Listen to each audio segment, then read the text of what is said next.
الحمد لله رب العالمين والصلاة والسلام على سيد الأنبياء والمرسلين أما بعد فأعوذ بالله من الشيطان الرجيم بسم الله الرحمن الرحیم۔ عزیز طلبہ کرام، آپ سب کو فیضان اسلامک اکیڈمی کے آفیشیل یوٹیوب چینل میں خوش آمدید کہتے ہیں۔ عزیز طلبہ کرام، خلاصۃ النحو کے نوے لیکچر کے ساتھ ہم حاضر ہیں، اور آج کے سبق کا عنوان ہے جملہ فعلیہ کا بیان۔ سب سے پہلے ہم کچھ دہرائی کر لیتے ہیں۔ ہم نے الدرس الاول میں دوسرے لیکچر میں یہ سنا تھا کہ انسان جو بات اپنے منہ سے نکالتا ہے اسے لفظ کہتے ہیں، پھر وہ بات اگر بامعنی ہو، وہ لفظ بامعنی ہو تو اسے بامعنی کے لفظ یعنی موضوع کہتے ہیں، اور جو لفظ کا کوئی معنی نہ ہو تو اسے مہمل کہتے ہیں۔ پھر جو بامعنی لفظ ہوتا ہے اس کی دو قسمیں بنتی ہیں، ایک مفرد اور دوسرا مرکب۔ مفرد اکیلا بامعنی لفظ، اور مرکب جو ہے بامعنی الفاظ کا مجموعے کو کہتے ہیں۔ پھر اس مرکب کی مزید دو قسمیں بنتی ہیں، مرکب مفید اور مرکب غیر مفید۔ مرکب مفید وہ مرکب ہوتا ہے جس سے بات جو ہے مکمل سمجھ میں آ جاتی ہے، جسے مرکب تام بھی کہتے ہیں۔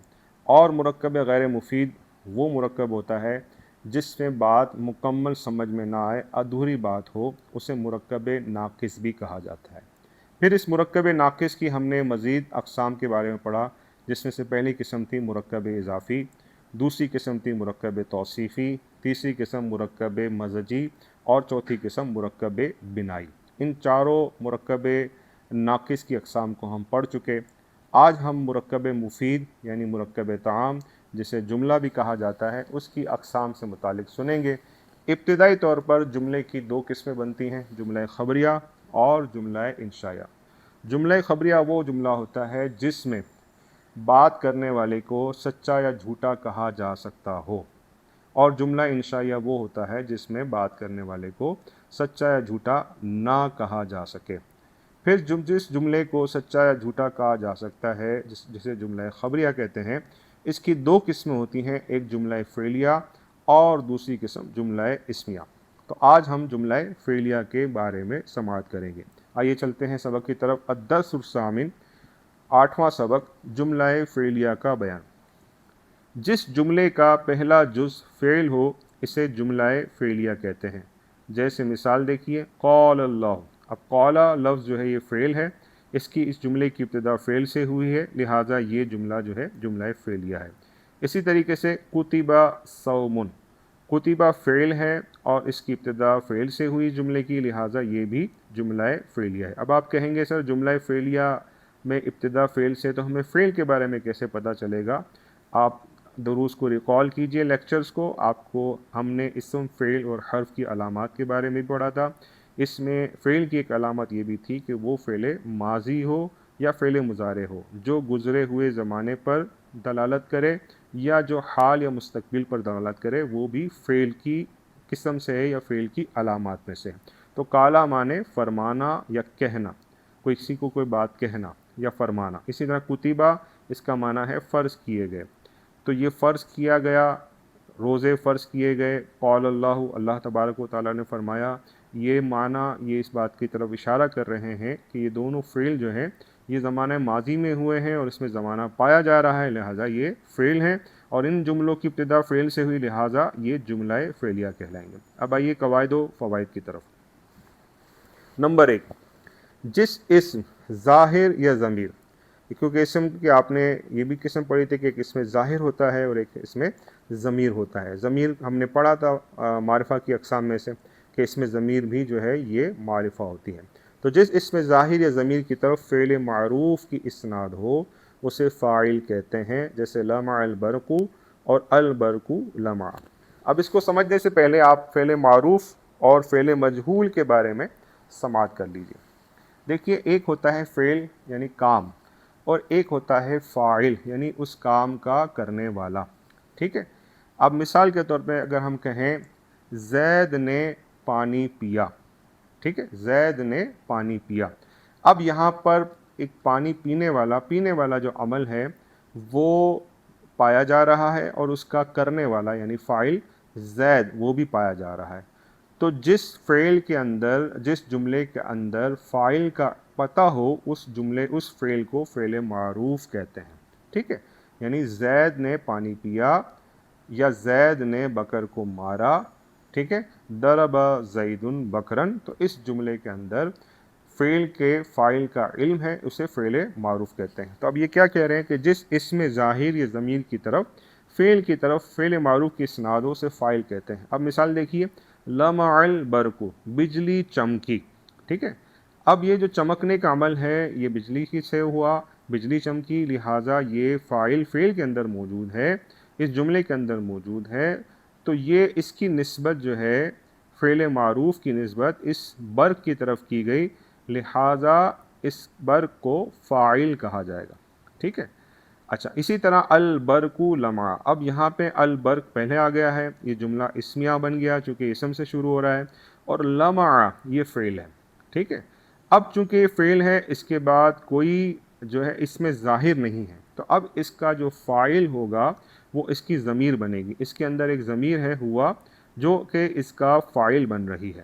تو اب دوبارہ سے اس کو پڑھ لیجئے، جس اسم ظاہر یا ضمیر کی طرف فعل معروف کی اسناد ہو اسے فاعل کہتے ہیں۔ تو پہلی مثال میں البرق فاعل ہے، اور دوسری مثال میں لمع کے اندر جو ہوا ضمیر ہے وہ فاعل ہے۔ اور جس اسم کی طرف فعل مجہول کی اسناد ہو اسے نائب الفاعل کہتے ہیں، جیسے سمع الصوت، ٹھیک ہے؟ اب اس کو نائب فعل مجہول کو یوں سمجھیے کہ جب جملے میں کام کرنے والے کا پتہ نہ چل سکے، فاعل کا معلوم نہ چل سکے، تو اس فعل کو فعل مجہول کہتے ہیں۔ جیسے میں کہوں کہ زید نے آواز سنی، ٹھیک ہے؟ زید نے آواز سنی، اب جب ہم کہتے ہیں کہ زید نے آواز سنی، تو جو سننے والا فعل ہے وہ زید کی طرف سے ہوا، ٹھیک ہے نا؟ اور کیا سنا گیا؟ آواز کو سنا گیا۔ لیکن جب ہم جملے سے زید کو نکال دیں، فاعل کو نکال دیں، تو ہم یوں کہیں کہ آواز سنی گئی، آواز سنی گئی، تو اب یہاں پر جو فاعل ہے اس کا علم نہیں ہو رہا، اور نسبت جو ہے جس اسم کی طرف کی گئی سننے آواز کی طرف، تو وہ اس فعل کو فعل مجہول کہتے ہیں۔ اب پہلی مثال آپ دیکھیے، سمع الصوت، آواز سنی گئی۔ اب آواز سنی گئی لیکن کس نے سنی یہ اس کے اندر پتہ نہیں چل رہا، تو اس کا جو فاعل ہے وہ معلوم نہیں ہے، لہٰذا الصوت جو ہے یہ اس کا نائب الفاعل کہلائے گا۔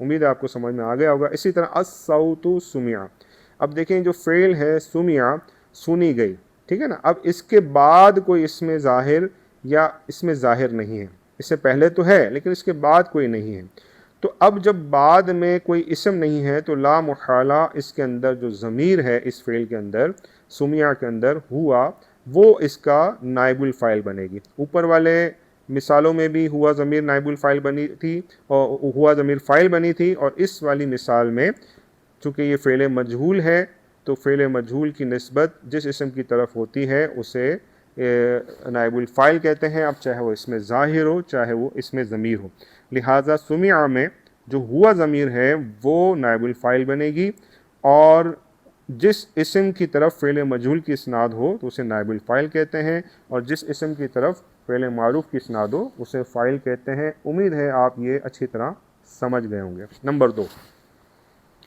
فعل کے بعد اگر کوئی ایسا اسم ہو جو فاعل یا نائب فاعل بن سکتا ہو تو وہی فاعل یا نائب فاعل ہوگا، جیسے ضرب زید، زید نے مارا، اب یہاں پر زید موجود ہے تو یہ اس کا فاعل بنے گا۔ اسی طرح ضرب زید، زید مارا گیا، اب یہاں بھی اسم موجود ہے تو یہ نائب الفاعل بنا۔ ورنہ فعل میں موجود ضمیر کو فاعل یا نائب الفاعل بنائیں گے، جیسے ہم نے اوپر مثالوں میں بھی پڑھا، یہاں مزید وضاحت کے ساتھ ہی بتا رہے ہیں۔ زید نصرہ، اب نصرہ کے بعد کوئی فعل کوئی اسم نہیں ہے، لہٰذا اس کے اندر جو موجود ضمیر ہے اس کو فاعل بنائیں گے، تو فاعل بنے گی ہوا ضمیر۔ اسی طرح زید نصرہ، اب نصرہ کے بعد بھی کوئی اسم نہیں ہے، اس میں ظاہر نہیں ہے، لہٰذا اس میں ضمیر جو اس کے اندر موجود ہے ہوا، اس کو نائب الفاعل بنایا جائے گا۔ نمبر 3، فاعل اور نائب الفاعل دونوں ہمیشہ مرفوع ہوتے ہیں۔ چاہے فائل ہو چاہے نائب الفائل ہو، یہ ہمیشہ مرفوع ہوتے ہیں، یعنی ان پر رفع آتا ہے، ان پر پیش آتا ہے، ان پر ضمہ آتا ہے۔ تو یہ ہمیشہ یہ یاد رکھیے گا، یہ پکا قاعدہ ہے کہ فائل اور نائب الفائل ہمیشہ یہ مرفوع ہوں گے۔ نمبر 4، فائل یا نائب الفائل اس میں ظاہر ہو، اس کو غور سے سن لیجیے گا، فائل یا نائب الفائل اس میں ظاہر ہو تو فعل ہمیشہ واحد آئے گا، ٹھیک ہے؟ جیسے قام ولد، اب ولد جو ہے یہ اس میں ظاہر ہے، ٹھیک ہے؟ تو اب یہاں پر جو فعل آیا ہے وہ واحد کا صیغہ آیا ہے۔ اسی طرح قام ولدانی، ولدانی یہ فائل جو ہے یہ تثنیہ کا صیغہ ہے، 2 افراد پر دلالت کرتا ہے، ٹھیک ہے؟ لیکن فعل جو ہے یہ واحد آیا ہے۔ اسی طرح قام اولاد، یہاں پہ دیکھیں اولاد جو ہے یہ ولد کی جمع ہے، یہاں پر فائل جو ہے جمع آیا ہے، لیکن فعل تینوں صورتوں میں واحد ہی رہا۔ ترجمہ یہ بنے گا، کھڑا ہوا لڑکا، لڑکا کھڑا ہوا، 2 لڑکے قام ولدانی، 2 لڑکے کھڑے ہوئے، قام اولاد بہت سارے لڑکے کھڑے ہوئے۔ ان تینوں حالتوں میں جبکہ فاعل واحد اور تثنیہ اور جمع ہے، تینوں صورتوں میں فعل ہمیشہ واحد ہی آئے گا۔ یہ کب ہے کہ جب فاعل یا نائب الفاعل اس میں ظاہر ہو، اور اگر فاعل یا نائب الفاعل اس میں ضمیر ہو تو فعل اس ضمیر کے مرجع کے مطابق آئے گا۔ جیسے دیکھیے الولد نصرہ، اب نصرہ کے بعد کوئی اس میں ظاہر نہیں ہے، لیکن چونکہ اس کے اندر جو ضمیر ہے وہ ہوا، وہ الولد کے مطابق نصرہ کا صیغہ آئے گا، تو ولد یہ واحد ہے تو فعل بھی واحد آیا۔ الولدانی یہ تثنیہ کا صیغہ ہے، تو اب یہاں پر بھی نصرہ آئے گا، کیونکہ اس کے بعد کوئی اس میں ظاہر نہیں ہے، تو اس میں جو تثنیہ کی ضمیر ہے یہ الولدانی کے مطابق ہوگی، یعنی وہ بھی تثنیہ ہوگی۔ الاولاد نصروا، ٹھیک ہے؟ نصروا جمع کا صیغہ ہے فعل کا، تو یہ اس کے اندر جو واو ضمیر ہے یہ جمع کی ہے، اور الاولاد چونکہ جمع ہے تو واو ضمیر جو ہے الاولاد جمع کے مطابق یہاں پر نصرہ جو ہے نصروا یہ جمع کا صیغہ لایا گیا۔ نمبر 5، فاعل یا نائب الفاعل مؤنث لفظی ہو۔ مؤنث لفظی ہم نے پڑھا تھا کہ جس کے اندر مؤنث حقیقی نہ ہو، جس کے مقابلے میں نر جاندار نہ ہو، ٹھیک ہے؟ تو فاعل یا نائب الفاعل مؤنث لفظی ہو یا اس میں جمع ہو۔ اس میں جمع میں ہم نے پڑھا تھا کہ جو واحد سے جمع نہ بنتا ہو بلکہ جو اسم جمع کے لیے بنایا گیا ہو، یا جمع مقصر ہو۔ جمع مقصر جسے واحد سے جمع بناتے وقت جس کا صیغہ سلامت نہ رہے، تو یہ فاعل یا نائب الفاعل مؤنث لفظی ہو یا اس میں جمع ہو یا جمع مقصر ہو تو فعل کو مذکر اور مؤنث دونوں طرح لا سکتے ہیں۔ جیسے پہلی مثال میں مؤنث لفظی کی شمسن، ٹھیک ہے؟ اب یہ اس کے مقابلے میں کوئی نر جاندار نہیں ہے، یہ مؤنث ہے، تو اب یہاں پر فعل کو مذکر لایا گیا، طالع شمس۔ اسی طرح اگر ہم چاہیں تو اس کو طالعت شمسن بھی پڑھ سکتے ہیں۔ دوسری مثال میں نصر قوم، یہ قوم اس میں جمع ہے، بہت سارے افراد کو قوم کہتے ہیں، تو یہاں پر بھی جو فعل ہے وہ مذکر لایا گیا، نصر قوم۔ اگر ہم چاہتے تو یہاں پر نصرت قوم بھی لا سکتے تھے۔ اسی طرح جاء رجال، رجال رجل کی جمع مقصر ہے، یہاں پر بھی فعل مذکر لایا گیا، جاء رجال، اگر ہم چاہتے تو اس کو جاءت رجال بھی پڑھ سکتے ہیں۔ نمبر 6، مفعول عموماً فعل اور فاعل کے بعد آتا ہے۔ مفعول کسے کہتے ہیں؟ ایک ہوتا ہے کام، ایک ہوتا ہے کام کرنے والا، اور ایک ہوتا ہے جس پر کام واقع ہوتا ہے۔ جیسے مثال کے طور پہ زید نے بکر کو مارا۔ اب یہاں کام کیا ہے؟ مارنا۔ کس نے مارا؟ زید نے مارا۔ کس کو مارا؟ بکر کو مارا۔ تو زید جو ہے یہ فاعل ہے، مارنا جو ہے یہ فعل ہے، اور بکر جو ہے یہ مفعول ہے جس پر کام واقع ہوا۔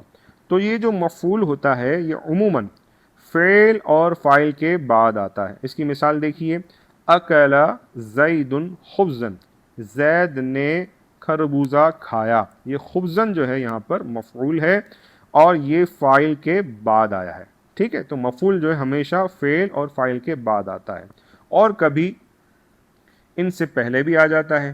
جیسے خبزا اکل زید، زید نے خربوزہ کھایا۔ اب یہ جو خبزن ہے یہ فعل اور فاعل سے پہلے آ گیا، لیکن جو فاعل ہوتا ہے یہ کبھی بھی فعل سے پہلے نہیں آ سکتا، یہ ہمیشہ فعل کے بعد آئے گا، یا تو اس میں ظاہر ہوگا یا پھر اس میں ضمیر ہوگا، یہ فعل سے پہلے نہیں آ سکتا۔ امید آپ سمجھ گئے ہوں گے۔ نمبر 7، فاعل اور نائب الفاعل کبھی مضاف یا موصوف بھی ہوتا ہے۔ اب یہاں مثال دیکھیے، ضرب ولد زید، زید کے لڑکے نے مارا۔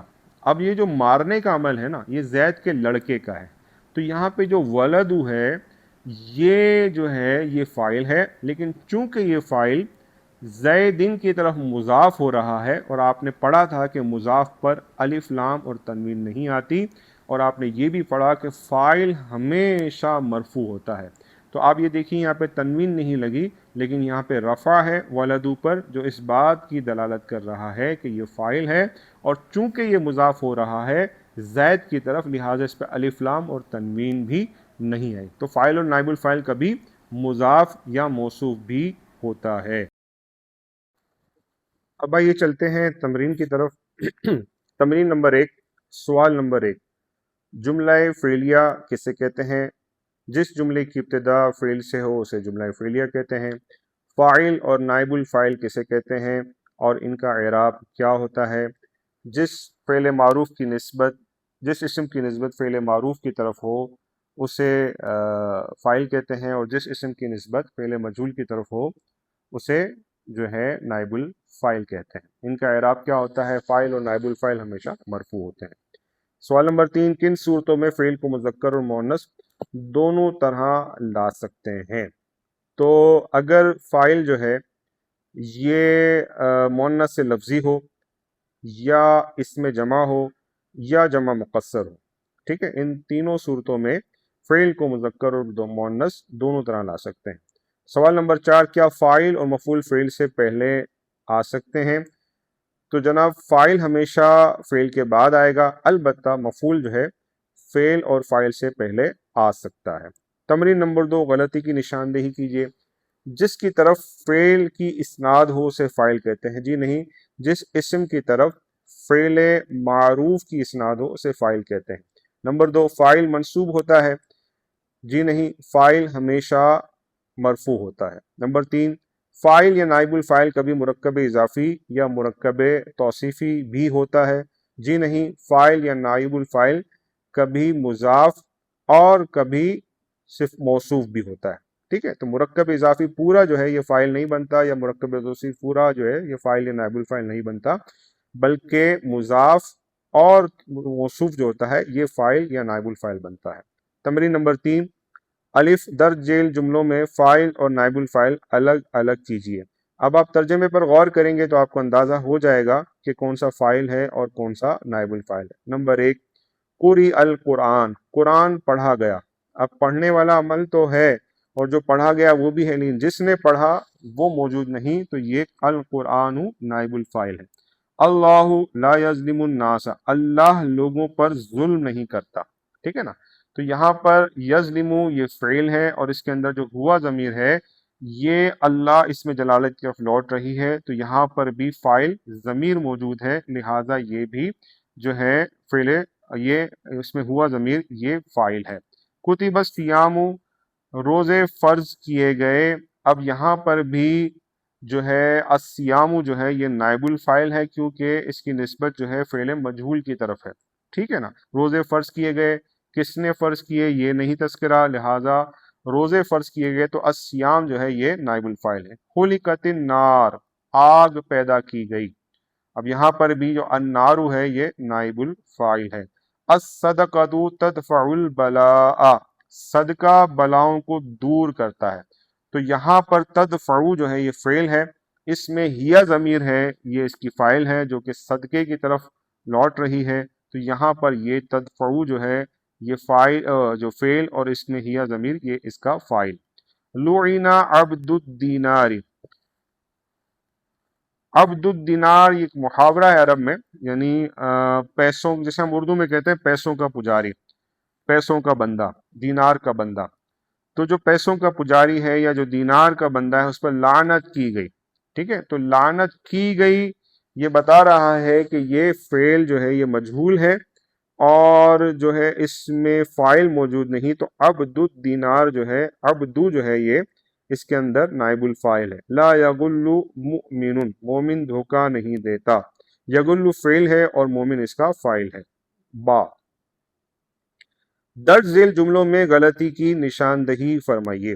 نصر رجلانی، اب آپ دیکھیے ہم نے پڑھا تھا کہ اسم جو ہے اگر فعل کے بعد اسم ظاہر موجود ہو تو وہ واحد، تثنیہ اور جمع کسی بھی صورت میں ہو، فعل ہمیشہ واحد آئے گا۔ تو رجلانی چونکہ یہاں فاعل ہے اور یہ تثنیہ ہے، اور نصرہ کو بھی تثنیہ لے آئے ہیں، یہاں پہ جو فعل ہے یہ واحد آئے گا، تو صحیح جواب ہے نصر، الف نہیں آئے گا، نصر رجلانی، ٹھیک ہے، دو بندوں نے مدد کی۔ السارقان فرہ، اب یہاں دیکھیں فرہ جو ہے اس کے اندر اس کے بعد اس میں ظاہر نہیں ہے، تو جب اس میں ظاہر نہ ہو تو اس کے اندر ایسی ضمیر ضرور ہوگی جو اس کے مطابق ہوگی فاعل کے، ٹھیک ہے۔ اب سارقانی جو ہے یہ تثنیہ کا صیغہ ہے، تو یہاں فرہ لکھا ہے تو یہاں فرا آئے گا، دو چور فرار ہوئے، ٹھیک ہے۔ جلسا ولدن، اب ولدن کے نیچے زیر ہے، کسرہ آیا ہے، آپ نے پڑھا تھا کہ فاعل اور نائب الفاعل ہمیشہ مرفوع ہوتا ہے، تو جلسہ کے بعد جو اسم ہے یہ فاعل بنتا ہے، تو اب جلسا ولدن ہوگا۔ نصرہ ضعیفاً، ٹھیک ہے، اب ضعیفاً جو ہے یعنی ضعیف کی مدد کی گئی، تو نصرہ فعل مجہول، تو فعل مجہول کا نائب الفاعل ہوتا ہے اور نائب الفاعل ہمیشہ مرفوع ہوتا ہے، تو یہاں پہ ضعیفاً کی جگہ ضعیفن آئے گا۔ سمن النساء، اب نساء جو ہے یہ بھی جمع مقصر ہے، یہ فاعل ہے، تو یہاں پر جو ہے جو فعل ہوگا وہ ہم اس کو واحد لائیں گے، ٹھیک ہے نا، واحد لائیں گے، اور واحد مؤنث اور جو ہے وہ جمع مؤنث دونوں صورتوں میں آ سکتا ہے، تو یہاں آئے گا صامت النساء۔ نمبر 6 المسلمون جاء، ٹھیک ہے، اب جاء کے بعد اس میں ظاہر نہیں ہے، تو اس کے اندر ایسی ضمیر ہونی چاہیے جو اس کے مطابق ہو، فاعل کے مطابق ہو، تو جاءو آئے گا، اس میں ہم ضمیر جو ہے یا اس میں واو ضمیر جو ہے یہ المسلمون کی طرف لوٹے گی۔ خلقت الملائکۃ من النور، ٹھیک ہے، ملائکہ نور سے پیدا کیے گئے، ٹھیک ہے، یہ فعل مجہول ہے خلقت، اور الملائکتا جو ہے یہاں پہ اس میں نصبی حالت میں ہے، جبکہ فاعل اور نائب الفاعل ہمیشہ مرفوع ہوتا ہے، تو یہاں آئے گا الملائکتو، خلقت الملائکتو من نور۔ درج ذیل اسماء سے پہلے ان کے بعد مناسب فعل لائیے۔ اب دیکھیں الغلام، ٹھیک ہے، غلام جو ہے یہ غلام کو کہتے ہیں، لڑکے کو بھی کہتے ہیں، تو یہاں ہم لا سکتے ہیں جا الغلام، جا فعل لائے، اسی طرح المسلمات، ٹھیک ہے، المسلمات۔ اب فعل جو ہے واحد، تثنیہ یا جمع جو ہے یہ تینوں صورتوں میں فعل جو ہے واحد ہی آتا ہے، تو یہاں پر جو ہے جا المسلمات، ٹھیک ہے۔ الرجال یہ بھی جمع مقصر ہے، تو یہاں پر بھی جو ہے جا ہم لگا سکتے ہیں، اور جمع مقصر سے پہلے بھی فعل واحد ہم لگا سکتے ہیں۔ الصدیقان، یہاں پر بھی جو ہے ہم اگر مثال کے طور پہ اگر ہم اس کے بعد فعل لاتے ہیں تو ہم اس کو لکھیں گے جا الصدیقان جا، اگر اس کے بعد فعل لاتے ہیں۔ الرہط، ٹھیک ہے، اسی طرح الرہط گروہ کو کہتے ہیں۔ ذہب الرہط، گروہ گیا، کیونکہ اس میں جمع جب ہو تب بھی ہم فعل جو ہے واحد کا لائیں گے۔ الانہار، یہاں پر اگر ہم پہلے لائیں گے تو جا لائیں گے، اسی طریقے سے اگر ہم اس کے بعد لائیں گے تو جمع مقصر کے بعد اگر ہم لائیں گے تجری، یعنی ہم کہیں گے نہر کی جمع ہے تو تجری الانہار، ٹھیک ہو گیا، یا الانہار تجری، ٹھیک ہے، دونوں صورتوں میں ہم لا سکتے ہیں یہ انہار تجری الانہار۔ الخمر، ٹھیک ہے، تو ہم یہاں لا سکتے ہیں فعل مجہول لے آئیے، شرب الخمر، شراب پی گئی۔ تو عزیز طلبہ کرام، یہ تھی آج کے سبق کی تمارین، اور آج کے سبق میں ہم نے جملہ فعلیہ اور اس کی اقسام کے متعلق سماعت کیا۔ جملہ فعلیہ میں فاعل اور نائب الفاعل کے متعلق بھی ہم نے سنا، فعل معروف اور مجہول کے بارے میں بھی سنا، اور جملہ فعلیہ کسے کہتے ہیں اس کے بارے میں سنا۔ نیز مزید ہم نے ان کی تمارین کو بھی حل کرنے کی کوشش کی۔ امید ہے آپ سبق کو اچھی طرح سمجھ چکے ہوں گے۔ اگر سبق میں کسی قسم کی بھی کوئی آپ کو کنفیوژن ہو تو لیکچر کو دوبارہ سماعت کیجیے، اگر پھر بھی سمجھ میں نہ آئے تو کامنٹ سیکشن میں آپ سوال کر سکتے ہیں۔ حتی المقدور کوشش کی جائے گی کہ آپ کے سوالات کے جوابات دیے جا سکے۔ اگر آپ کو ہماری یہ ویڈیو پسند آئے تو اسے لائک اور شیئر ضرور کیجیے گا اچھی نیتوں کے ساتھ، تاکہ علم دین کی اشاعت میں آپ کا بھی حصہ شامل ہو سکے۔ اگلے لیکچر تک کے لیے اجازت دیجیے گا۔ دعائے خیر میں یاد رکھیے، اپنا خیال رکھیے گا۔ اللہ تبارک و تعالی ہمارے یہاں حاضر ہونا، سیکھنا، سکھانا اپنی پاک بارگاہ میں قبول فرمائے۔ آمین بجاہ نبی الامین صلی اللہ تعالی علیہ وسلم۔ السلام علیکم ورحمۃ اللہ وبرکاتہ۔